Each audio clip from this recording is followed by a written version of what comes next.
Good morning from Melbourne, Victoria, with a beautiful weather today, but in freezing conditions. Well, freezing for Victoria. Today I'm going to involve with the rear suspension of the MG Midget. I need to replace the spring leaves, which are, as many of you know, these ones. They're quite worn. They don't have the suspension they're supposed to, and there's a difference between on the other and the other wheel. They're about 2 centimeters lower on the other side, so I don't like this. I need to replace that, make it ride better, make it ride safer. But before I proceed with the job, let me tell you why replacing the leaf springs is important and what are the benefits. The number one reason for me is safety. This particular MG is making a clicking noise every time I take off. That tells me that one or more of the leaf spring bushes are gone.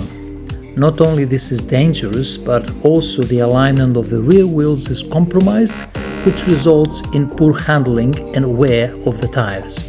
That last one brings me to my number two reason, which is preventing further damage. The damage of the tires is one thing. Driving with worn leaf springs will put a huge stress on other suspension components like joints and shock absorbers. But if they're in good condition, then you'll prevent damage to other parts of your vehicle. And again, that brings me to the third reason, which is cost effectiveness. Save money. I know that the replacement of the leaf springs can be costly, but if you keep driving with compromised leaf springs, you will allow them to damage other parts of your vehicle. Imagine if you have to eventually pay for shock absorbers, bushes, or even worse, cracks on the chassis. Replacing the damaged, worn leaf springs will increase the handling of your vehicle and the quality of your drive.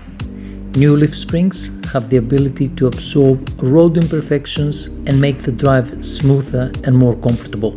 As for handling improvement, it will suffice to say that worn leaf springs can cause swaying, body roll, and reduced control, especially if you go fast around the corners. But if they're in good condition, the vehicle will feel more stable and you will have better response.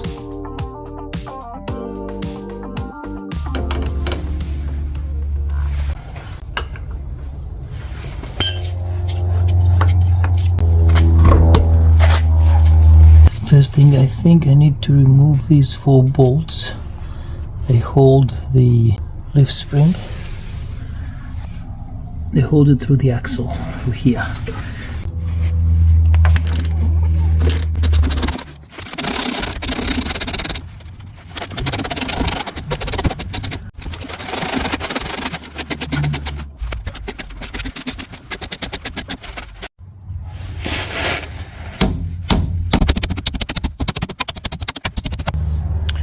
We remove the bracket on the side, and let's remove the rest of the things. The next step, we need to remove that.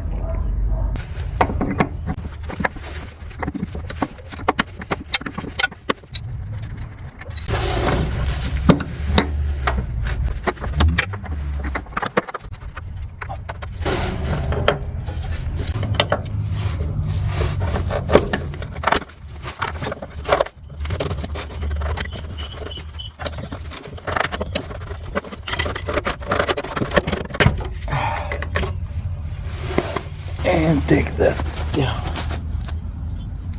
Sweet. Other side. And to give you an idea where the other side is, we're at the rear. We need to remove 1, 2, 3, 4 bolts. And then, after we take the whole plate down, we will be able to disengage the spring leaf from the bolt that it's on that plate.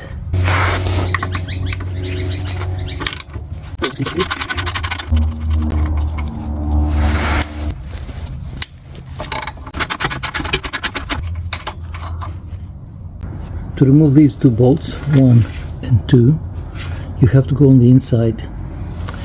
To do that, you have to remove the seat. Makes it even trickier. To remove the seat, you have to go under again and take one here, one over here, and 2 more on the other side. One over there and one up here. And then you remove the seat.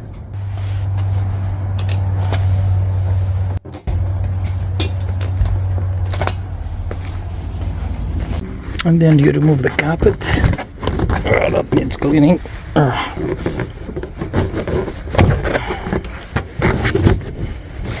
Where are they? Should be under here somewhere. 1, 2.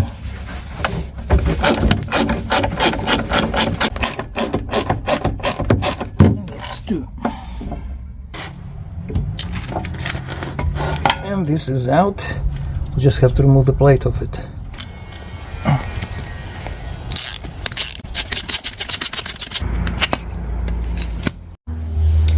And here we have the old and the new. The new has new bushes here. The bushes in here, they're being brand new. Look at the difference between that and that. Quite worn. I mean, this should be up there since 1967, since the car was made. The new one is a bit more tight. So what I'm gonna do a bit of cleaning up there in the car and start replacing all of them and put them back on to make it look and feel brand new while we're driving it.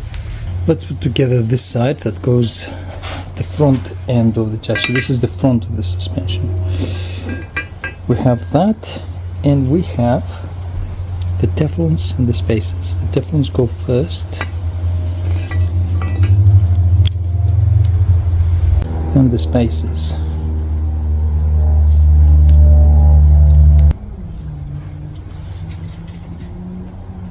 And then we have a brand new bolt. Try to center it as much as I can. And that's it. And after we clean that surface, let's put it back on.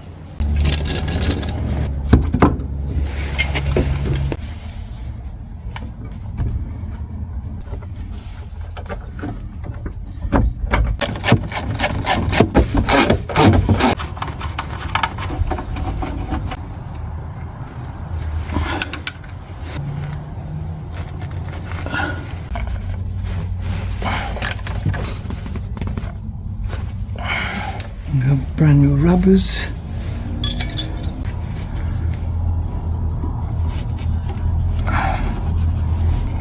That.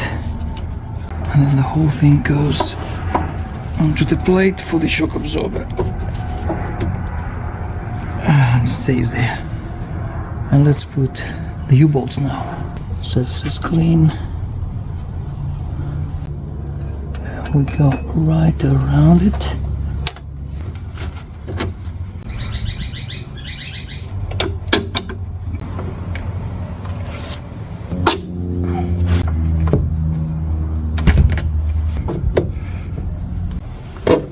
Okay, then we have the self-secure nuts. So I put this here in order to push it upwards so I can have a central pressure on this plate. If I put the whole plate of the jack, it's gonna cover these and I won't be able to bolt them on. So I put a socket over here, use it as a spacer to push it in the center. I have free space, plus the pressure goes evenly and doesn't go like this to give me trouble.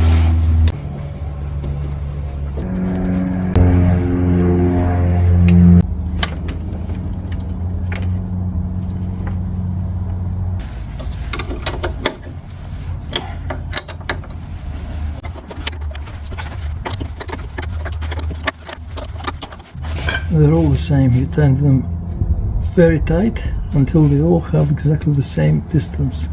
That's the best way I can think of. A bit of silicone grease around them. It doesn't destroy rubber. It eliminates noise. In there as well.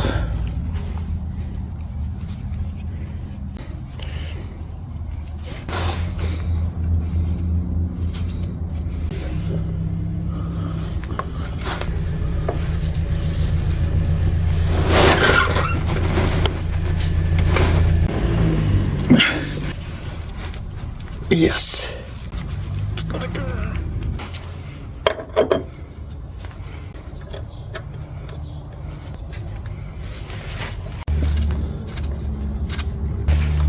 This one's tight. Tighten the other one, and you're done on this end as well. Remember to put the seat on, and now let's put the wheel, and we're done on this side.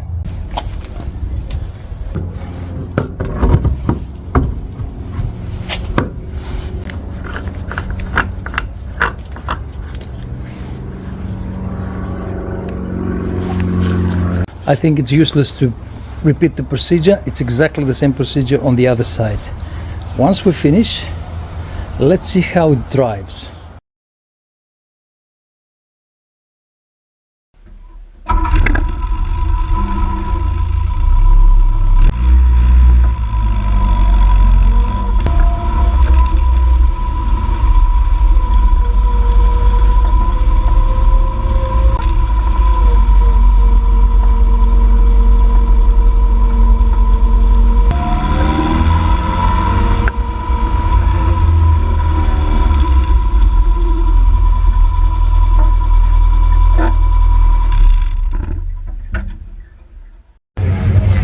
As far as I can tell, it drives amazing.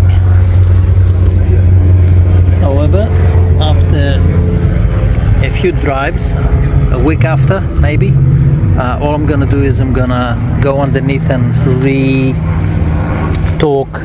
all the bolts and nuts, especially the U-bolts. You have to, a week after, definitely. And we're here on a car show.